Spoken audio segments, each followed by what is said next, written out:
হাদিসের মধ্যে আছে আল্লাহর নবী সাল্লাল্লাহু আলাইহি সাল্লাম একদিন ফজরের নামাজের পরে শুরু করছেন মসজিদে নববীতে বয়ান, সাহাবাদেরকে নসিহত। সেদিন তিনি মাগরিবের নামাজের পূর্ব পর্যন্ত এক টানা, ফজর থেকে মাগরিব এক টানা নবী সাল্লাল্লাহু আলাইহি সাল্লাম শুধু নামাজ পড়ছেন আবার বসছেন, নামাজ পড়ছেন আবার বসছেন, এইভাবে লম্বা বয়ান করছেন।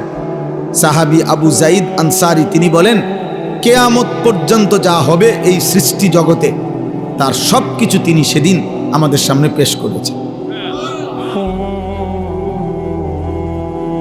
তাহলে বাস্তবতা হলো, দুর্ভাগ্য হলো আমাদের যে আমরা পড়ি না, জানার চেষ্টাও করি না।